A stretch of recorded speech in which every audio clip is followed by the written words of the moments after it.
you very much, Scott. Stocks are largely holding their gains right now. The Dow's up 280, but we could be getting a market-moving event this hour. Hello and welcome to the Exchange. I'm Kelly Evans. Let's start with the chart of the day, the 10-year Treasury yield. We have a 10-year auction happening right now as we speak after a huge spike in rates overnight with bulk selling of U.S. Treasuries. The 10-year hit 450 earlier, and it's nearly back there now, soaring from Friday's low of 3.86%. Rick Santelli is live at the CME and will bring us the action results momentarily. Diana Olick is watching the mortgage market where rates are already back above 7%. Steve Leisman watching the Fed here and whether they will have to step in if things get worse or more disorderly. We also have economist and strategist Drew Mattis, who just upped his recession probabilities to 75% and sees 100 basis points of cuts this year. It's great to have you all on board. Really appreciate your time. Drew, quickly kind of set the scene for us, and how surprised are you by the spike in rates? Oh, well, this spike in rates is surprising, and it's actually one of the reasons for additional concern. You know, when people are moving towards a recession forecast and they're pricing in more Fed easing, rates should be going down, and instead they're going up, which suggests that something else is going on, whether it's people raising cash to meet margins or whether it's foreign investors shedding treasuries to get into other securities. That's kind of the open question right now, and that's the question everyone's trying to figure out. Yeah, let me bring in also Peter Bookvar, who's standing by, kind of watching these results. Peter, thinking things through today, and I think you guys might have a nice kind of discussion here. I mean, you think the U.S. is really starting to look more like a third world country, which is not comforting at all, or the direction we thought that we were going. So just what jumps out to you? What's significant about the activity of the past 24 hours? Well, I was specifically referencing when you see a rise in interest rates and you see a weaker currency. Historically speaking, that's what you usually see in a third world country. Now, maybe this is just a one-off day, but I don't necessarily think that's the case. I do think there's another factor here, which I'm beginning to hear some rumblings, particularly in the municipal bond market, where people are selling ahead of tax day on April 15th. You know, when the market is somewhat normal, the bid-offer spreads are pretty tight. But now we're at a point where we're 6 days away from making tax payments. People have no choice to sell. Bid-offer spreads gapping out at the same time, and people take whatever price they can get on the bid side when they sell. So I think that's also exaggerating things here, too. We can show maybe the MUB, one of those kind of muni ETFs, perhaps any kind of composite we have. We've seen the prices selling off, and we all remember COVID when the Fed had to launch that muni bond buying facility. The point here being, Drew, that it's not about whether there's problems, quote unquote, in the muni bond market. It's the broader point that Peter's making about liquidity. And when market participants are just stepping back and you start to see yields rise, then even like a state and local who's rolling over paper or something like that is potentially going to see an impact. Well, absolutely. And Peter makes a great point, which is, you know, when things like this are happening and there's so much noise and there's so many different markets moving in so many different directions and sometimes not the way they're supposed to be moving when they're synced together properly, people forget about some of the things that matter. And one of the things is tax days coming up, which means a big liquidity drain from the market as people sell securities or just basically move cash and send it to the U.S. Treasury that then deposits it at the Federal Reserve where it leaves the banking system. And so this will be happening over the next week or two, and really not a lot of people are paying attention to it. And it's at this point, given everything else going on in the market, it actually takes on outsized importance not to drop the ball on watching the little things. No, I completely agree. We also have Jim Bianco on standby. Let's layer you in here, Jim. You're saying, and I thought you kind of really nicely summed up what might be going on in the bond market overnight, where you say something broke. By the way, I'm not going to front run Rick here, but my guess is the 10-year auction went okay because the Dow's up 500 points and the 10-year's down about 5 basis points right now. So as things stand at 1 p.m. Eastern, how would you describe now kind of the functioning of the bond markets? I'm amazed we're still near 450 on the 10-year. Yeah, the auction went extremely well. There was a lot of buying that came in on the auction. And that's part of the nature of a broken market is, you know, things don't behave like you would think. The backdrop for the auction would have been considered to be one of the worst that we've had in several years to actually have a 10-year note auction, and it went very, very well right now, which is why you're seeing such a big reaction in the markets. But I think really what's happened is the reason that the market sold off is that as the Dow was going down, as all the calls of recession came in, if you looked over, you saw that the market was never, ever expecting the Fed to step in. That is still less than a 50% probability that the Fed is even going to cut rates in 4 weeks. In normal period, what we saw in the last week or so, we would have been expecting the Fed to cut rates today. And I think the reason that this has changed is we're worried about inflation, tariff-driven inflation. I think that has pretty much taken the Fed completely out of the picture. No matter how bad the economy gets, Jay Powell said on Friday, we're going to have to worry about inflation more. And the market came to the realization there isn't going to be any quantitative easing or massive cutting of rates, and that started this big unwind that we've seen in the bond market. And I want to come back to that and kind of show a couple of relevant data points. Let's just bring in Rick here with the full auction results. We're up 500 on the Dow, Rick, and we're below 440 now in the 10-year.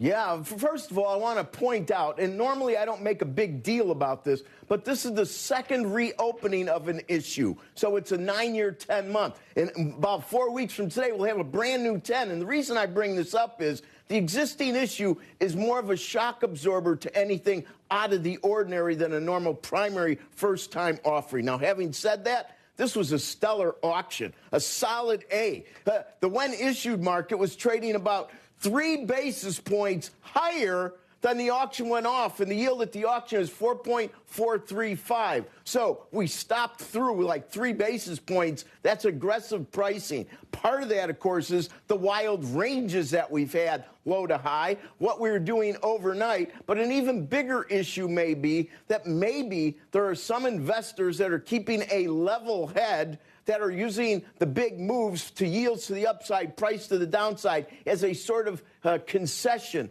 thinking that gives them some sort of a cushion to purchase during the auction versus maybe waiting in the secondary market. And ultimately, there's a lot of things going on that you all are going to continue to talk about. But I would like to say, after all my years since the early 80s, observing markets, whether it was the 87 crash, long-term capital, Thai baht, all the different crises we've seen, you know, it becomes an issue versus liquidity issues versus liquidity problems. And I still think we're in the first camp. I never ignore all the signs because the big deal would be if this becomes more than a liquidation. I mean, don't forget, folks, that it wasn't that many sessions ago that there was a flight to safety. You know, think some of these trades that we've seen historically, carry trades. You can't expect they're going to reverse in one session. So much of the flight to safety trade is going through an unwind process in a much thinner market where many are sitting on their hands. And that's what I'm hearing from my sources. Back to you. I'll pose this question to the whole panel, but want to give you a stab at it first. Of the kind of 3 reasons why we could be seeing yields sell off so much, it could be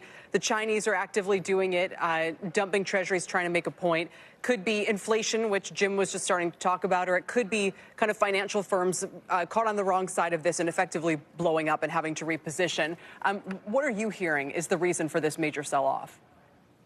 It's just a reversal of a trade, in my opinion. And all the other issues can be real. I think the China issue, listen, I don't mean to insult anybody, and I don't get direct calls to G, but I think that's the least possible at the moment. I think it is an inflationary issue, as Jim pointed out quite nicely with regard to the Fed being taken out. But I really do truly think it's reversals of trades and positions. Would love to get everyone else's point of view. Rick, thanks. Jim, starting with you. So is it an inflation? Because here's the weird thing. I don't know if we have these charts ready.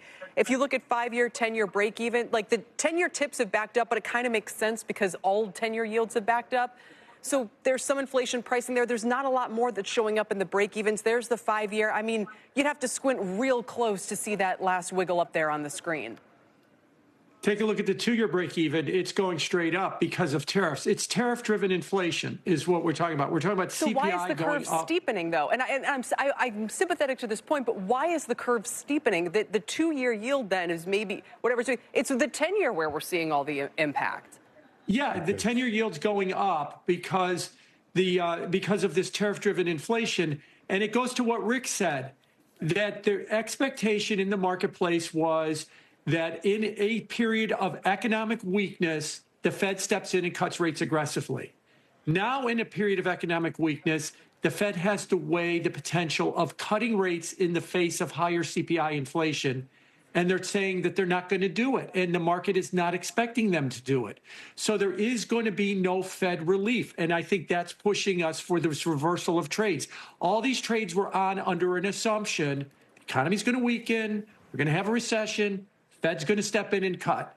It is because of that inflation that we have that's now put that last point off to the side. They can't cut unless the economy weakens so bad that it overwhelms whatever inflation that we're going to have. And that's really the question. It's the question on Wall Street right now. Yeah. If you're in stagflation, weak growth, sticky inflation because of tariffs, which one matters more? And it seems like it's the inflation one that might matter a little bit more. And that's the way that the market's trading. Peter, Drew, you agree? Peter, first to you. Well, I think there are two things.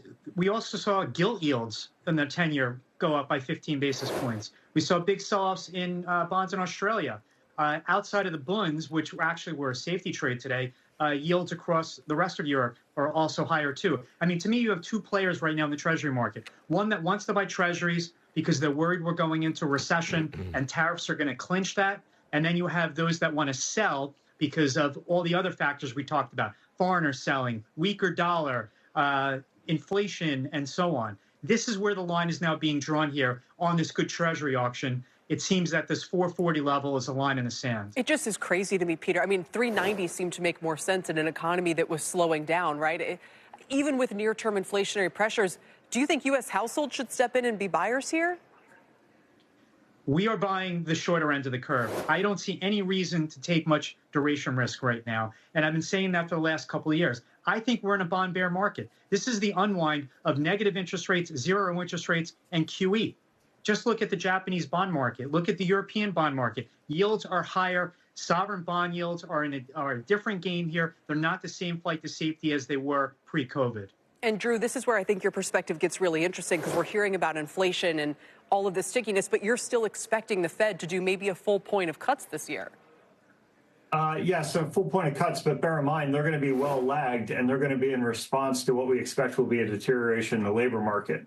They've been pushed into a corner, and they're going to fight their way out of it, which is by doing nothing while all this market volatility is going on, because if they do something, they may just encourage further activity that will create more volatility in financial markets.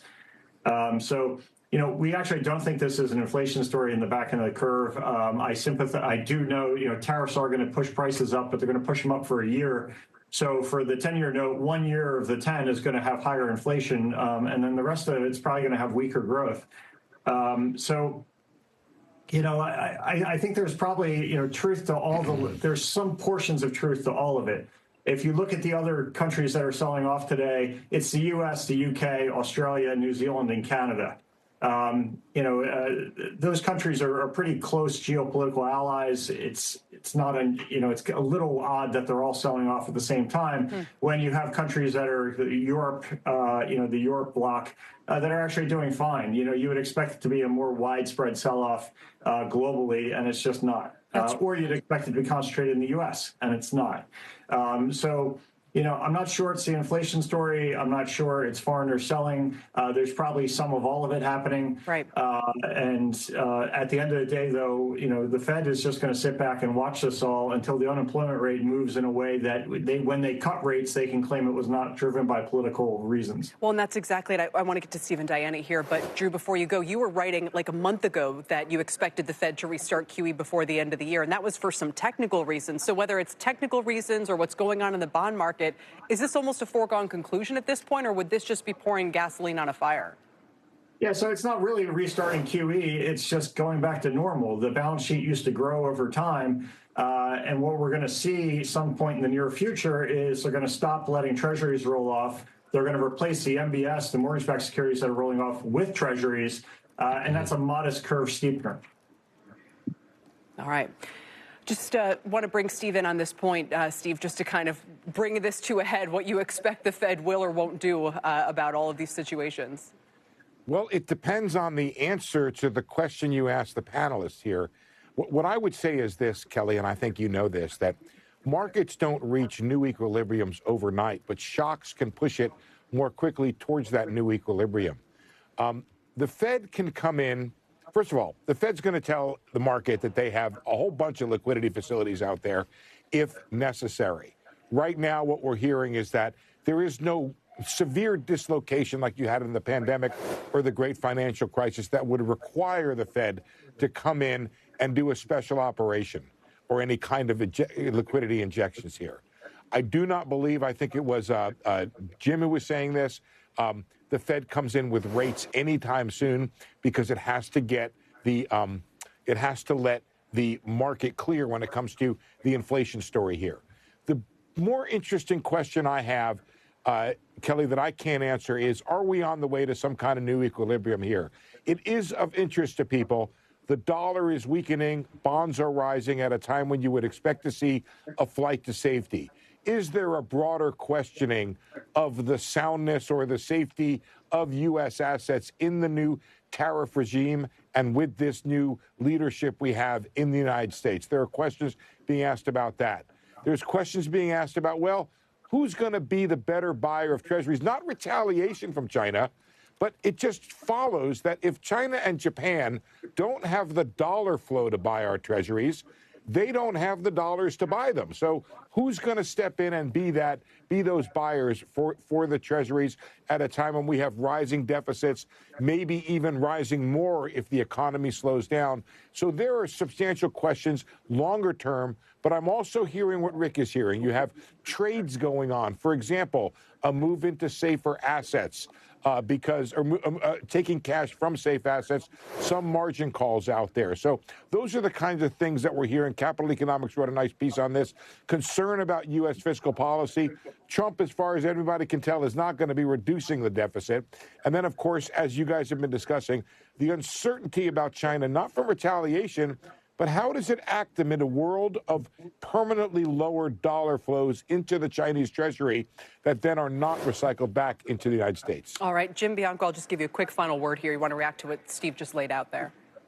Oh, I think Steve's right that the Chinese are not selling to punish or to retaliate, but there was a story earlier today that Amazon is going to cancel some inventory orders from China. Okay, that's money that would have been sent to China that would have eventually been recycled back into the U.S. bond market. It's not going now. You could write that story large, maybe hundreds of times over the next couple of weeks if these tariffs continue, and it's going to be a loss of buying power that's going to be coming back to the U.S. bond market. Very interesting.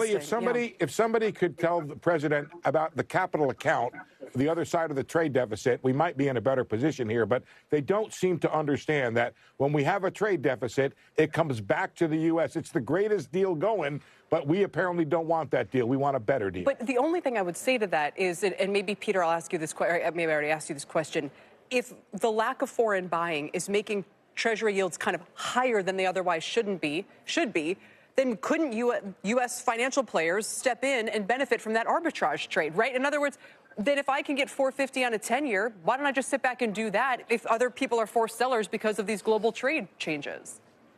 Well, that's been going on for the last 10 years. 10 years ago, foreigners owned 50%, half the U.S. Treasury market in terms of marketable securities. That ratio is down to 30%. I think it's possible what China's doing, and maybe other foreigners are doing, is they're not necessarily getting out of the U.S. Treasury market. They're just selling the long end and buying T-bills.